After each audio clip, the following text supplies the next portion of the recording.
Hello everyone and welcome back to the channel and welcome back to the final international match review for the June international window. We had our last three big matches of the weekend take place over the last weekend. We're going to have a look at those games that took place, and then following this video we're going to be having a look at Super Rugby Round 15. So stick around and stay tuned for that. Will be coming next video after this one you're watching right now. So let's get stuck into it as we always do. Three matches coming out of New Zealand, Australia, South Africa. They're the three big ones, and they're the three big ones we're going to have a look at. Of course, there's others going on. We'll have a little recap of those at the end. But let's start things off in New Zealand, where the Welsh were, of course, visiting here. The series was over 2-0 already, so there was nothing as a series at stake here.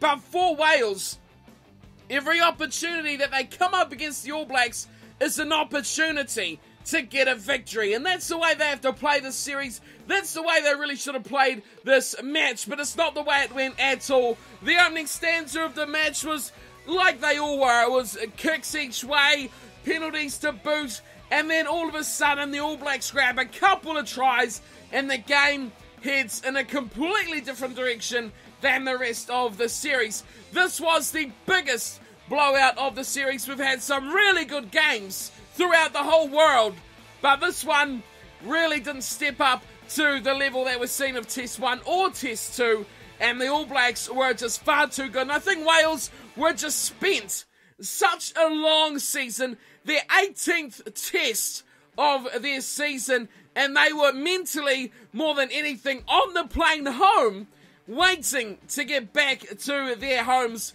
They were just done for the tour, they were done for the season, and I think they just couldn't wait to get back, to get home and get started on the off-season and just, you know, have a bit of rest and recuperation. It's such a long year to play through 18 tests, 6 nations, the club season as well, and that's the difference between these two tour dates. You know, right now it's when the New Zealand, Australia, South African teams are all starting their season.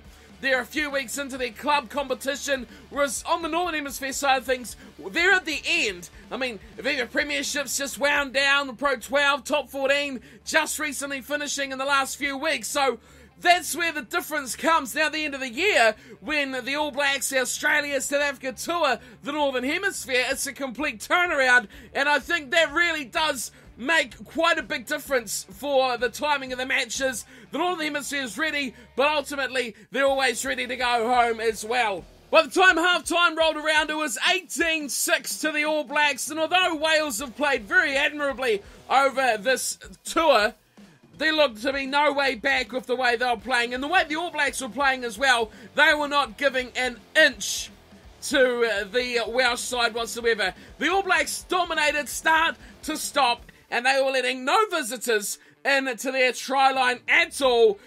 The keys for the All Blacks in today's match, Beauden Barrett, who started a fly half, was amazing. Now, I spoke about in the preview, I wasn't the biggest fan of Beauden Barrett starting. I really rate him as a player, but he's developed into something of an X-Factor man off the bench. But when he started this match against Wales, he was an X-Factor man off the kickoff. That's how good he played. Another one that I'm not the biggest fan of either is Israel Dag, but he put in an amazing performance, some amazing quality in his form.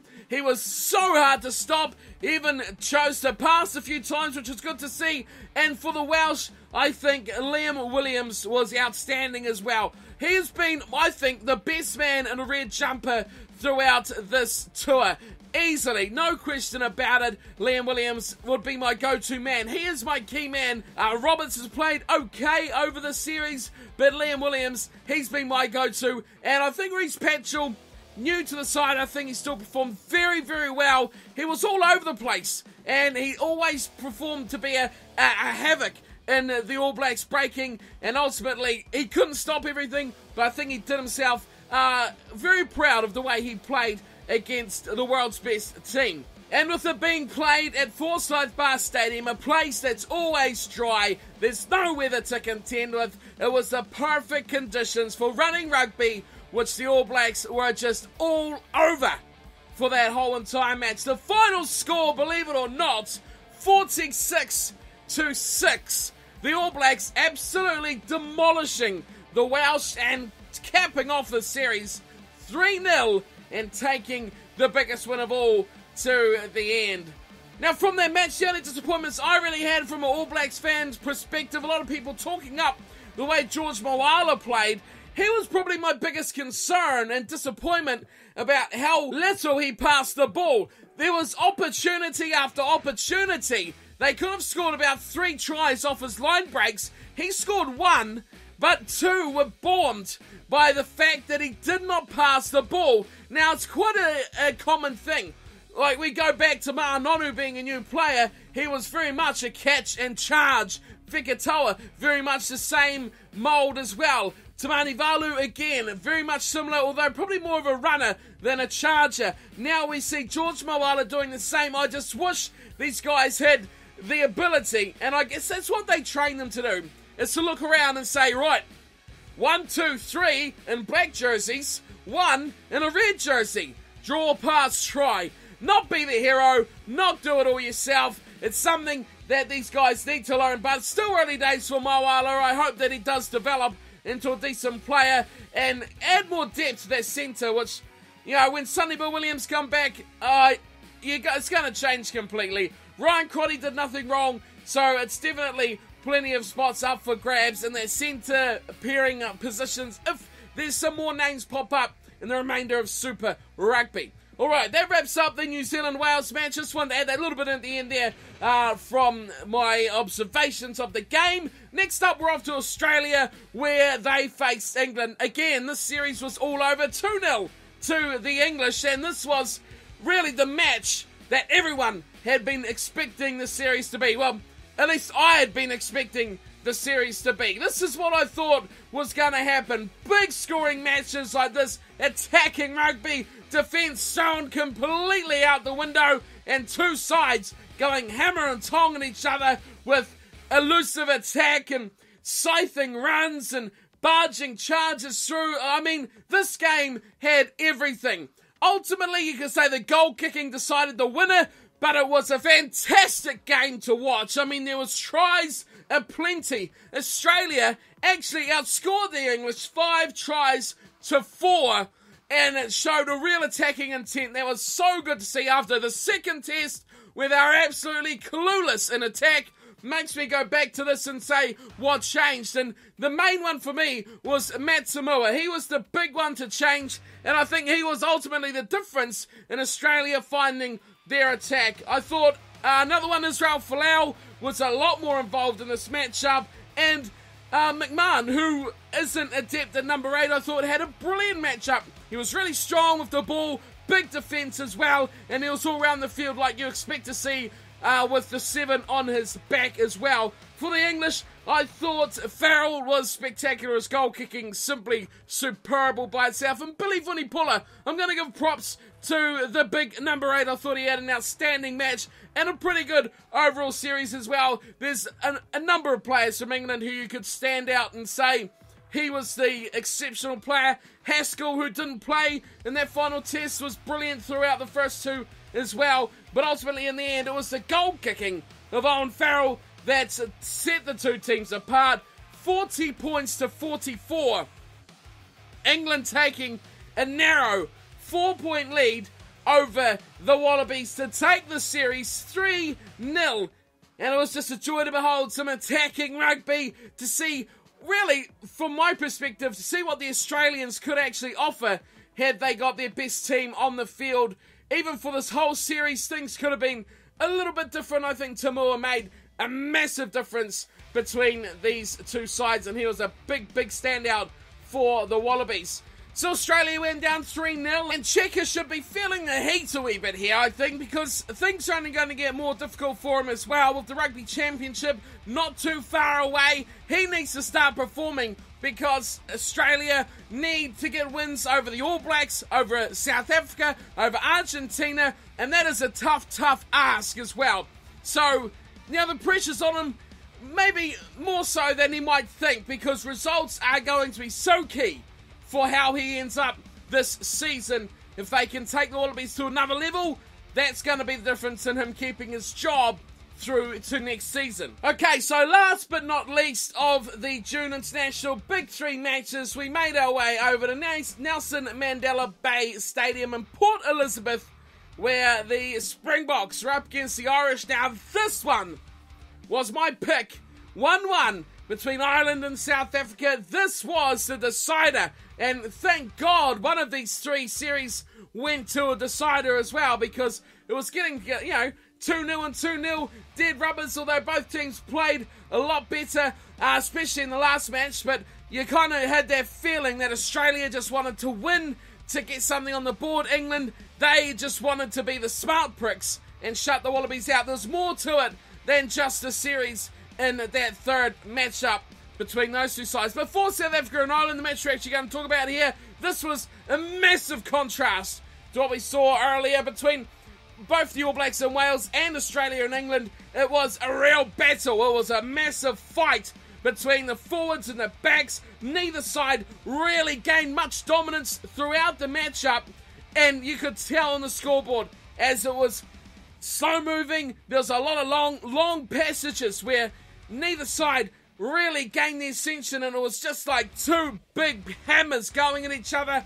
It was, again, like the last two matches, fascinating to watch, because you knew at any point one of these teams could make a killer blow that would ultimately be the difference. Now, a lot of fans from Ireland are pretty upset over that matchup, over one Willie le Roux tackle that come up on O'Halloran, their young new fullback, and very similar to what happened to CJ Stander in the first test, who got a red card, I should say. Now, the big talking point about this is le Roux only got a yellow for his indiscretion. Now, I'm not changing my stance whatsoever on this. I think Stander's tackle should have been a yellow, and I think that Willie le Roux's tackle should have been a yellow as well. He did kind of go for the ball. It's one of those things, it looked a lot worse than what le Roux's actual input was. He caught him awkwardly, he landed on his head. I mean, he could have landed on his side and everyone would have gone, oh yeah, well that's alright. But, it's just one of those unlucky things. You're in the air, competing for the ball, both occasions. What can you say? It's up to the referees, and I just think, unless they're purposely going to pick someone up or tackle them in the air and drop them on their head, if that happens, yeah, red card. If the player is fully in control of everything that happens and they blatantly put them on their head or something dangerous, then yeah, that's a yellow card. That's a red card, I should say. But if they're competing for the ball, both players go down in a heap, where do you call the line? Where is the accidental side of things come in? Some people say red card, other people say yellow. I think both occasions should have been yellow cards, le Roux and Stander.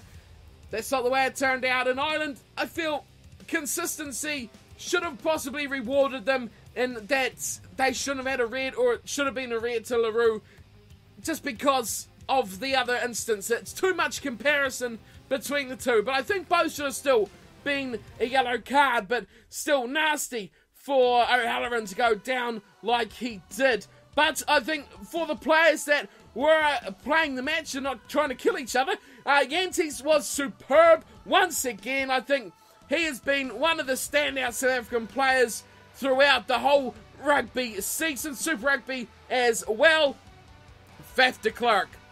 Now there's a name that many of you who watched that match would have been waiting for. Faf de Klerk was simply phenomenal. I think South Africa would have lost that match if it had not been for the minuscule little Faf de Klerk doing some mighty big plays.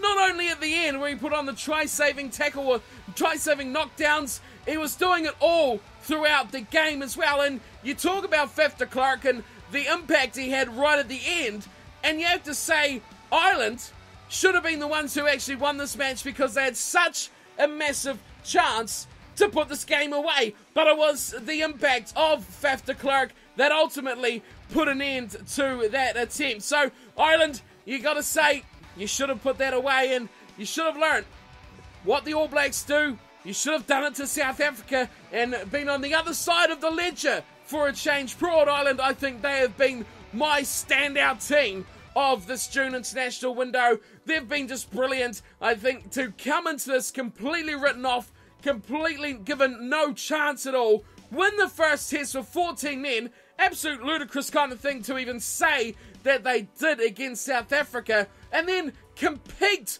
so well in tests 2 and 3. The amazing stat from those 3 matches, they were all 3 tests were decided by 6 points. 1, 2 and 3, all 6 points. Ireland, South Africa, South Africa. That's the difference. The winning name on the end of that. But how close was that? You could ultimately say aggregate score between these two sides was South Africa +6. That's how tight that series was.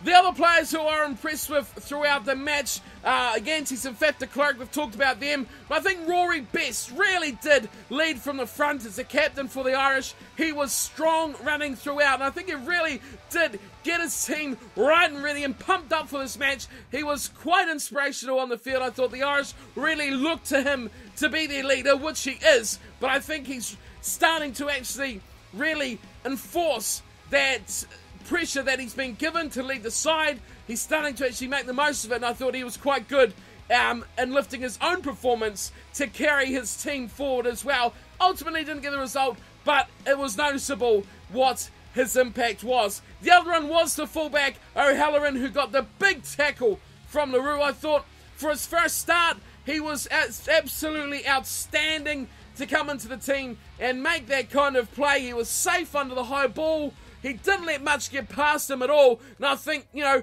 for a young player in that white-hot atmosphere against South Africa, that is something he can be right proud of as well. A great performance from O'Halloran. So the final score in that one was 19-13. South Africa, of course, taking it by 6 points over the Irish and taking the series 2-1. Now, if you'd told me those 3 results between South Africa and Ireland before the series got underway, I'd have laughed at you and probably told you you're an idiot. But credit to Ireland, I've been absolutely in awe of how they have played, and I think they deserve more recognition than they're going to get. People are going to see 2-1, a fluky win, and then, you know, beaten down the other 2 games. It was nothing like that whatsoever, and Ireland should be well proud and excited and looking forward to the rest of the year, because they've shown that they're good enough to tap it out at the top level, and I hope to see them continue that on in the India tours later on in 2016. Alright, so that does wrap me up here for today. A little look back at the 3 matches from last weekend. Of course, the All Blacks getting it over Wales, 3-0 that series. Australia 3-0 to England in that series. And of course, as we just spoke about, South Africa going 2-1 over Ireland. Now, before we wrap up, we'll have a quick look at the other results from the weekend. France against Argentina. What a match. Awful conditions for that game, and it wasn't the best game of rugby you'll ever see in your life either. 27-0, the French took it out. I'm pretty sure that's what my pick was in the preview to get it over the Argentinians. France have looked quite impressive in patches this year, and could be a dangerous side in the future as well. The United States of America, 25-0 over Russia as well. Samoa and Tonga and Apia. Now this one I found quite interesting because the Samoans took the Tongans out 30 points to 10, which is quite a margin as well for 2 sides I thought would be quite closely matched up, so well played to Samoa. And then finally we had Japan and Scotland, and a closely fought match between those 2 sides. In the end, the Scots got away with it, 21-16, but again, Japan showing that they're actually not too bad of a side, and they're right up there when it comes to those sides like Scotland and Italy sitting in that little group there together,